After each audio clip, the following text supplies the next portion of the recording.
ইসলামী আন্দোলন বাংলাদেশ এয়ারপোর্ট থানা শাখা কর্তৃক আয়োজিত আজকে গণসমাবেশের সম্মানিত সভাপতি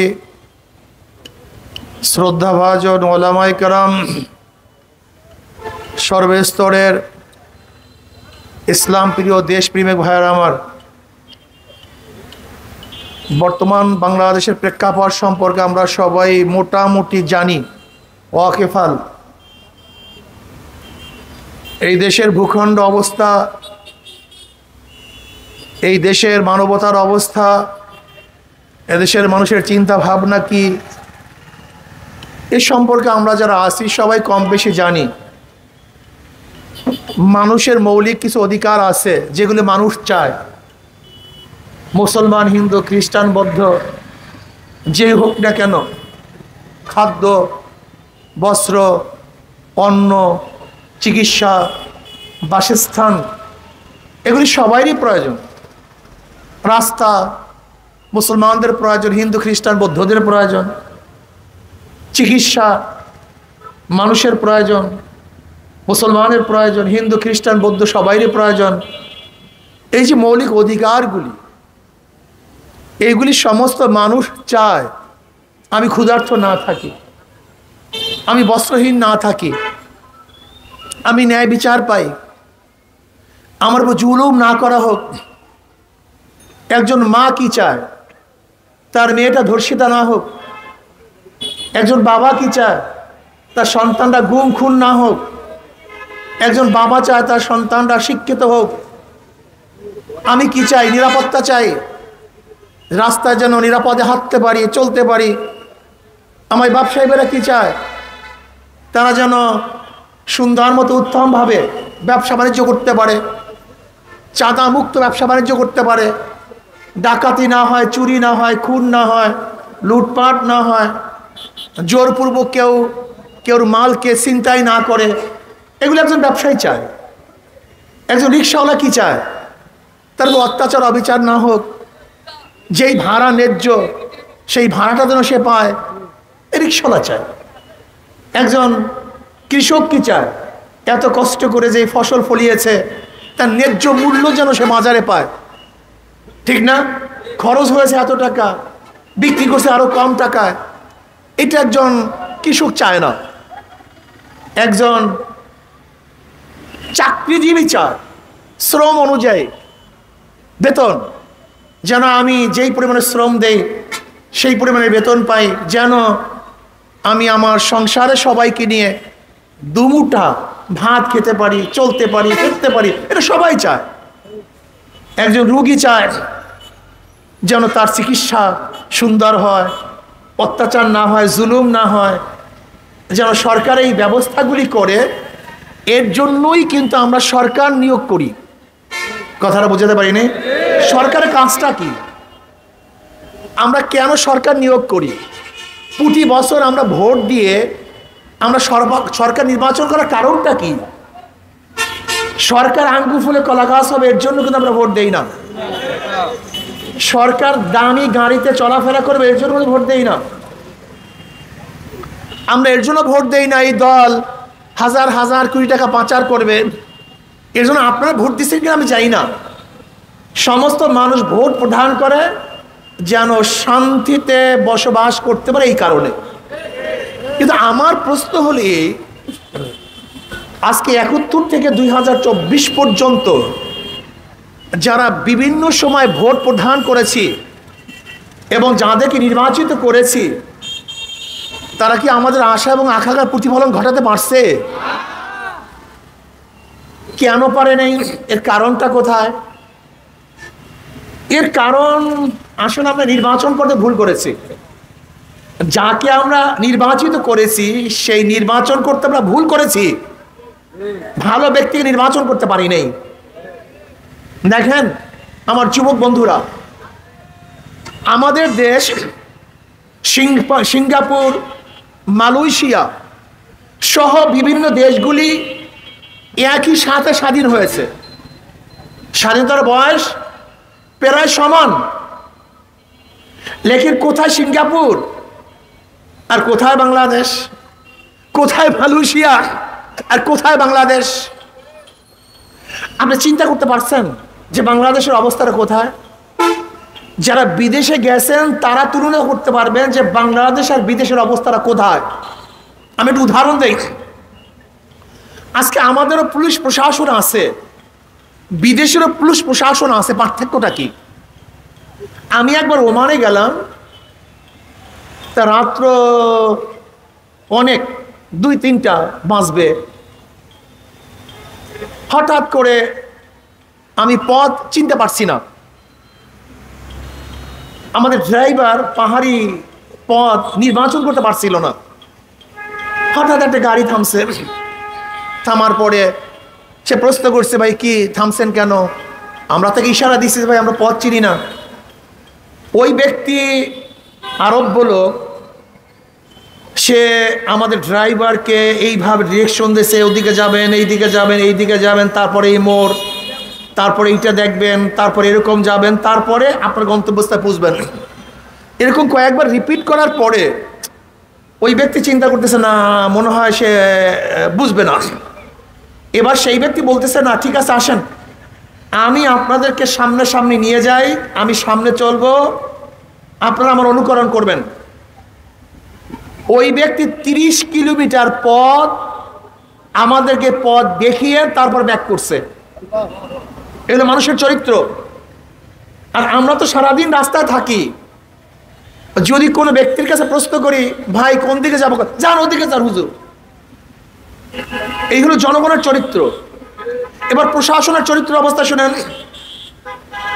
আমরা সৌদি থেকে আসতেছিলাম জেদ্দার দিকে, এক গাড়ির মধ্যে উঠছি, সেই গাড়িওয়ালা ড্রাইভ করতেছে, কিন্তু ড্রাইভ খুব ভালো হচ্ছে না, বারবার লেন পরিবর্তন করতেছে। পুলিশ মার্ক করছে যে এই ব্যক্তি গাড়ি চালানো ঠিক না। সেই পুলিশ এসে সিগন্যাল দিয়ে তাকে থামাইছে। থামাবার পরে আমাদেরকে প্রশ্ন করছে, ইনি কি ভালো ড্রাইভ করে? আমরা বললাম না, আমরা খুব ভয়ে আছি, আতঙ্ক অবস্থায় আছি, না জানি কি হয়ে যায়। তাহলে তোমরা কি এর চেঞ্জ চাও, ড্রাইভার চেঞ্জ করতে চাও? বলে হ্যাঁ আমরা চেঞ্জ করতে চাই। এখন ওই ড্রাইভার হাতে পায়ে ধরছে, না আমি ঠিক মতো চালাবো, আমি করবো না, অমুক করবো না, তমুক করবো না, আমাকে মাফ করে দেন। অনেক অনুনয় বিনয় করার পরে এখন ওই পুলিশ বলতেছে কি ওনাকে কি মাফ করবো? আমরা বললাম আমরা ওনার বিরুদ্ধে নালিশ দিছি, যদি ওনা আমাদেরকে প্লেন ফেল করে দেয়, আমাদেরকে ঠিক মতো না পুষায়, তো সে দায়িত্ব আমার, সে দায়িত্ব আমার। এরপর আমাদের মুদির, আমাদের যে গাড়ির যে প্রধান, তার টেলিফোন নাম্বার নিছে। নেওয়ার পরে তিনি 15 মিনিট পর পর 15 মিনিট পর পর 15 মিনিট পর পর কল করতেছে, আপনার ড্রাইভারের অবস্থাকে কতদূর পুষছেন, কোনো অসুবিধা আছে কিনা। যতক্ষণ পর্যন্ত জেদ্দার মধ্যে না ঢুকছি ততক্ষণ পর্যন্ত সেই পুলিশ অফিসার আমাদেরকে বারবার রিমাইন্ডার দিছে, ড্রাইভারকে রিমাইন্ডার দিছে। আমরা যখন পুষছি, বলছি যে না আমরা নিরাপদে পুষছি, তখন থামছে। এখন জনগণের চরিত্র আর প্রশাসনের চরিত্র। এখন দেখুন তো আমাদের জনগণের চরিত্র কি আর প্রশাসনের চরিত্রটা কি, এর কারণটা কি, এই কারণটা বুঝতে হবে। আজকে 53 বছর পর্যন্ত কোন আদর্শ ভিত্তিক নেতা নির্বাচিত না হওয়ার কারণে এই জনগণ আদর্শ শেখে নাই। আর এই 53 বছর আদর্শ ভিত্তিক প্রশাসন না আসার কারণে কোন প্রশাসন আদর্শ শিখে নাই। মনে রাখতে হবে, যার বাবা যেরকম তার সন্তান সেইভাবেই হয়, যেই মা যেই চরিত্রের তার মেয়ে সেই চরিত্রই হয়। যেই প্রতিষ্ঠানের প্রধান যেই চরিত্রের, যেই তবিয়তের, যেই আখলাকের, সেই প্রতিষ্ঠানের লোকগুলি সেই তবিয়তই গড়ে ওঠে। ঠিক আমাদের বাংলাদেশের যারা লিডার, যারা নেতা, এদের চরিত্র, এদের আখলাক, এদের তবিয়ত এত নিকৃষ্ট, এত খারাপ, এত চরিত্রহীন, এর জন্য আমাদের বাংলাদেশের মানুষগুলি আদর্শবান হচ্ছে না, চরিত্রবান হচ্ছে না। ধরে নেন আমাদের বরিশালের অবস্থা বলি, মেয়র কারা ছিল বরিশালে? এদের সবচেয়ে পরিচয়, যারা বরিশালে বড় বড় মেয়র ছিল বা ক্ষমতায় ছিল, এদের পরিচয় কি? বড় বড় গুন্ডা ছিলেন। আপনি দেখুন যতজন লিডার ছিল এদের পরিচয় কি? বড় বড় গুন্ডা। এই বড় বড় গুন্ডারা যদি তোমাদের নেতৃত্ব প্রদান করে তাহলে জনগণ গুন্ডা হবে, মানুষ হবে না। গুন্ডাতন্ত্র হবে, মানুষতন্ত্র হবে না। এটা বুঝাতেই পারি না জনগণকে, হাজারো চেষ্টা করি বুঝাতে পারি না। মাদার গাছ লাগিয়ে আমের আশা করা যায় না, তেঁতুল গাছ লাগিয়ে মিষ্টি ফলের আশা করা যায় না। গুন্ডা, বদমাশ, ধর্ষক এবং জালেম, ডাকাত, দুর্নীতিবাজদের মাধ্যমে দেশকে দুর্নীতিমুক্ত করা যায় না। আমার বরিশালের মানুষ, আমার গরিব বাবারা, আমার পুরুষ ও মারা, আপনাদের কি বিবেক নাই? মাত্র এক গুন্ডা 8 মাস, এই চোরা মেয়র মাত্র 8 মাস ক্ষমতায় ছিল। এই বরিশালের পত্রিকায় আসছে, বরিশাল সাংবাদিকরা বলছে 100 কোটি টাকা চুরি করছে। এই যে গত চোরা মেয়র খোকন কত টাকা চুরি করছে? 100 কোটি টাকা মাত্র 8 মাসে। এ চোর ভালো মতো রোড ঘাট চিনে নেই এখনো, চুরির খাতগুলি, দরজাগুলি এখনো ঠিক পায় নাই। এই অচেনা চোর যদি 100 কোটি টাকা চুরি করে 8 মাসে, ও যদি 5 বছর থাকতো তা কয় 1000 কোটি টাকা চুরি করতে পারেন তো? হ্যাঁ, এদেরকে নেতা বানাই আমরা। এই দোষ সব আপনাদের, আমি এই নেতাদের দোষ দেই না, এই দোষ সব জনগণের। আল্লাহ পাক কি বলেন? ইন্নাল্লাহা লা ইউগাইয়িরু মা বিকওমিন হাত্তা ইউগাইয়িরু মা বিআনফুসিহিম। আমি মানুষের ভাগ্য পরিবর্তন করি না যতক্ষণ পর্যন্ত নিজের ভাগ্য মানুষ নিজে পরিবর্তন না করে। আপনাদের ভাগ্য আপনাকে পরিবর্তন করতে হবে, আপনার অবস্থান আপনাকে ঠিক করতে হবে, আপনার কর্ম পন্থা আপনাকেই নির্বাচন করতে হবে। আমি কি কর্ম করব, আমি কি কাজ করব। এর জন্য আমি বরিশালের সমস্ত বন্ধুদেরকে বলবো, আমরা 71-এ জীবন দিয়েছি, রক্ত দিয়েছি। এরশাদ ফাদা আন্দোলনে রক্ত দিয়েছি, জীবন দিয়েছি। আমরা খালেদা জিয়াকে হটাবার জন্য রক্ত দিয়েছি, জীবন দিয়েছি। আমরা আবার শেখ হাসিনাকে হটাবার জন্য হাজার রক্ত দিয়েছি, জীবন দিয়েছি, আন্দোলন করেছি। যদি নৈতিক ও আদর্শবান নেতৃত্ব না বসান, আবারও রক্ত দেবেন, আবারও জীবন দিবেন। রাস্তা ছাড়তে পারবেন না, রাস্তা ছাড়তে পারবেন না। এই রাস্তা আপনাকে ছাড়বে না, আপনিও রাস্তা ছাড়তে পারবেন না।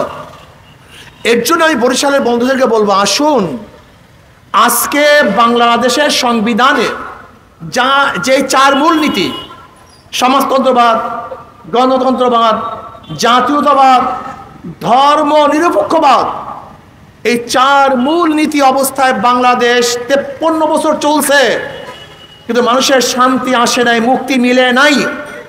আসুন সব তন্ত্রমন্ত্র বাদ দিয়ে সোনার বাংলা, সবুজ বাংলা, নতুন বাংলা, ডিজিটাল বাংলা, বহুত বাংলা দেখেছেন, মুক্তি পান নাই, শান্তি পান নাই, ধর্ষণ, ডাকাতি, গুন্ডামি বন্ধ হয় নাই। এবার আসুন আমরা সবাই ইসলামী বাংলা দেখি। কি বাংলা দেখি? ইসলামী বাংলা দেখি।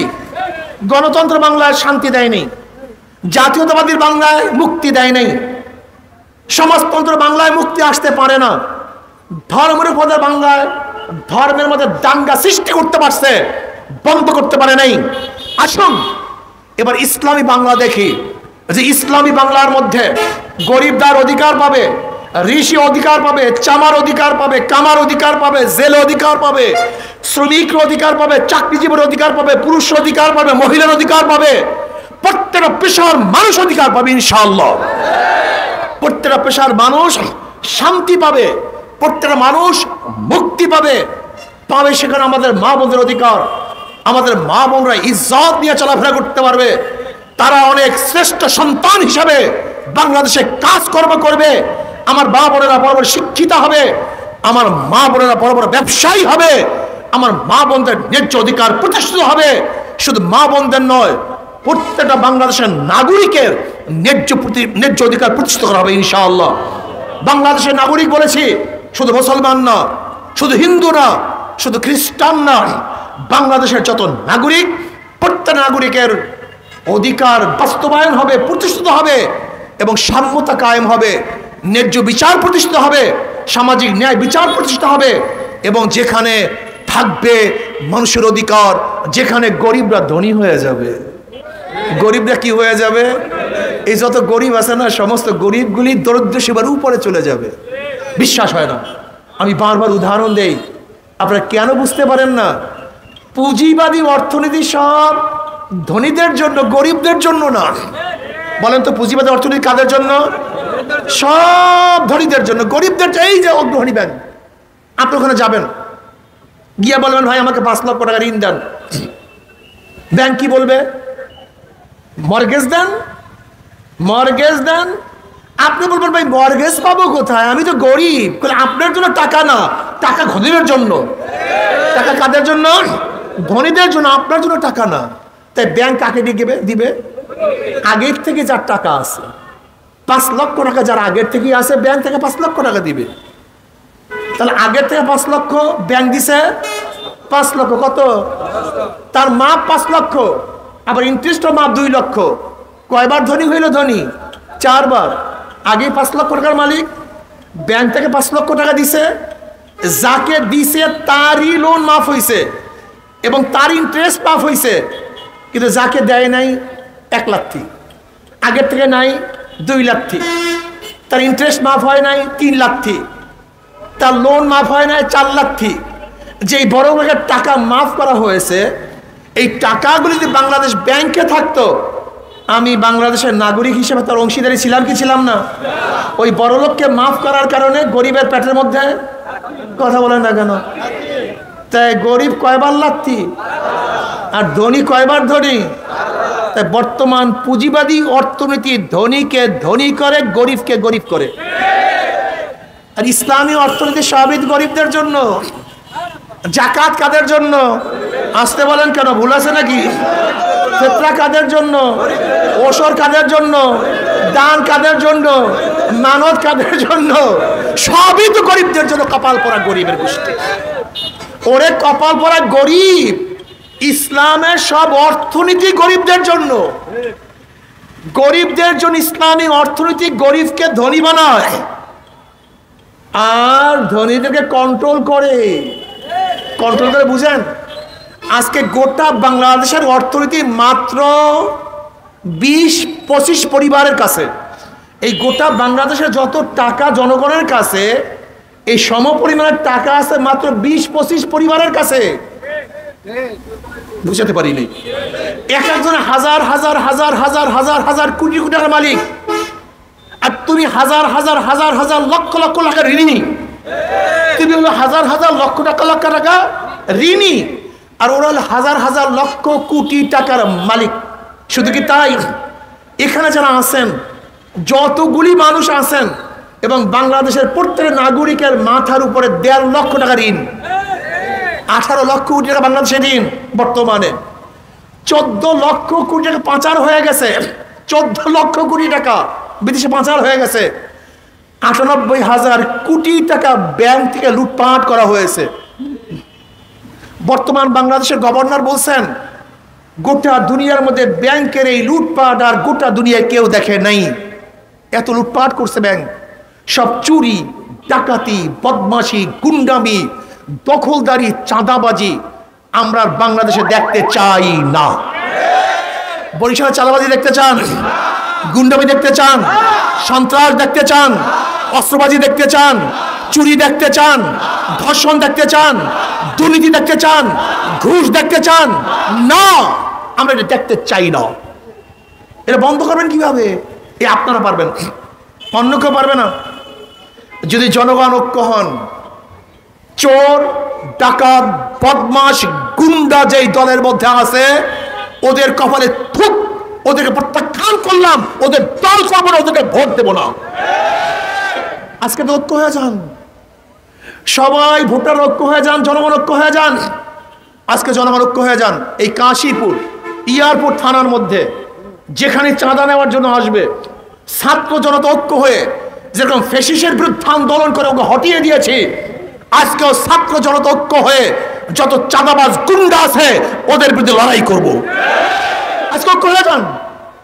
বিশ্বাস করেন, জনগণের শক্তির সামনে কোনো শক্তি দুনিয়াতে নাই। এই জনগণের শক্তির সামনে শেখ হাসিনার ক্যান্টনমেন্টের শক্তি পরাজিত হয়েছে, জনগণ বিজয় অর্জন করেছে। ঠিক আজকেও যদি আমরা ঐক্য হয়ে যাই, সবাই একসাথ হয়ে যাই, ভালো লোকের সংখ্যা সবচেয়ে বেশি, খারাপ লোকের সংখ্যা অনেক কম। কিন্তু এই ভালো লোকগুলি ঐক্য না হওয়ার কারণে এই চোর ডাকাতরা রাস্তা দখল করছে, ঘাট দখল করছে, ব্যবসায়িক প্রতিষ্ঠান দখল করছে। যদি ভালো লোকগুলি রাস্তায় চলে আসেন, খারাপরা পালাতে বাধ্য হবে। কি রাজি আছেন ইনশাআল্লাহ? এই জন্য আসুন আমরা সবাই ঐক্য হয়ে যাই। কমপক্ষে যারা ভালো মানুষ, দুর্নীতি মুক্ত দেশ চান, চোর মুক্ত দেশ চান, লুট মুক্ত দেশ চান, এই দেশের মানুষের জান মালের হেফাজতে চান, এই ঐক্যটাকে আমি চাই। আজকে অনেকেই আছেন, হুজুর রাজনীতি গান্দা, রাজনীতি পচা, এই রাজনীতি আমরা করব না। আমি ভালো মানুষ, আমি মনে করি ভালো মানুষগুলি রাজনীতি না আসার কারণেই এই রাজনীতি ময়দান খারাপ লোকেরা দখল করেছে। ভালো লোকগুলি যে রাজনীতির ময়দানে আসেন, তাহলে ওই গুন্ডারা আর এই জায়গায় থাকতে পারবে না, ওরা পালাতে বাধ্য হবে ইনশাআল্লাহ। ভাইরা আমার, এর জন্য আমি বলবো, আমি মানিক খুঁজতেছি, মুক্তা খুঁজতেছি, স্বর্ণের খনিগুলি খুঁজতেছি। হাজারা মুসল্লি স্বর্ণ তুল্য, মানিক তুল্য, মুক্তা তুল্য, যাদের মেধা আছে, চরিত্র আছে, আদর্শ আছে, অর্থ আছে, সামাজিক একটা অবস্থান আছে, কিন্তু এই পচা গান্দা রাজনীতির মধ্যে আসতে চায় না। এই না আসার কারণে যত গুন্ডা বদমাশ ডাকাতের দলেরা আজকে রাজনীতির ময়দানটাকে দখল করে নিয়েছে।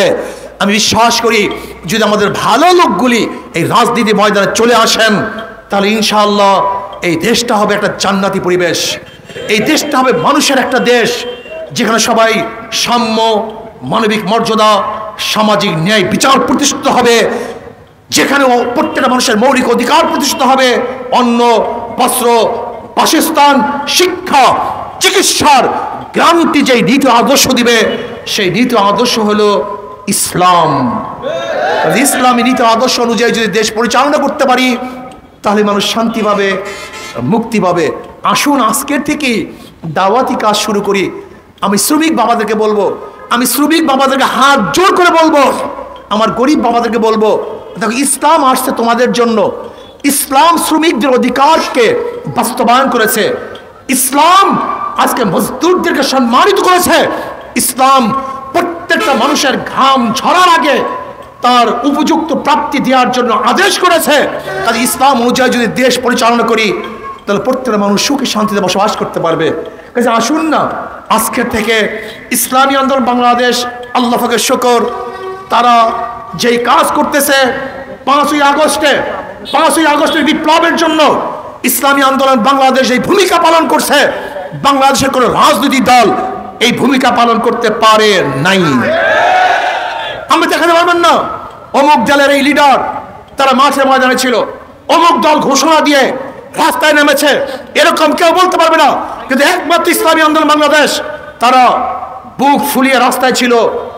তারা নিজের জীবনের মায়া ত্যাগ করে এই জালেম খুনি শেখ হাসিনার অস্ত্রের সামনে ঝাঁপিয়ে পড়েছিল। জীবনের মায়া করে নেই, কি হবে তারা জানে না। তারা দেশের মুক্তি চায়, জনগণের মুক্তি চায়, এ দেশকে শান্তিতে বসবাস করতে চায়। এদের জন্যই আজকে আলহামদুলিল্লাহ ছাত্র জনতা এবং সমস্ত স্তরের মানুষের আন্দোলনের কারণেই আজকে আমরা স্বাধীন হয়েছি, মুক্তি পেয়েছি। আসুন স্বাধীনতা ধরে রাখি, আর আগামীতে ইনশাআল্লাহ ইসলামী হুকুমাতের জন্য সর্বোচ্চ ত্যাগ করি, তাহলে ইনশাআল্লাহ শান্তি পাবো। ইসলামের জন্য সর্বোচ্চ ত্যাগ করার জন্য রাজি আছেন ইনশাআল্লাহ? কি সবাই রাজি আছেন ইনশাআল্লাহ? আমরা কে কে রাজি আছি? আল্লাহু আকবার, আল্লাহু আকবার। আল্লাহ আমাদের সবাইকে কবুল করে নেন, আমাদের সবাইকে কবুল করে নেন। আসুন আমরা এক হয়ে ন্যাক হয়ে দেশটাকে গড়ি। শুধু দেশ গড়ব না, আল্লাহ যেন কিয়ামতের ময়দানও কাঁধে কাঁধ মিলিয়ে গলাগলি ধরে একসাথে আল্লাহ পাক জান্নাতের ব্যবস্থা করে দেন। আল্লাহুম্মা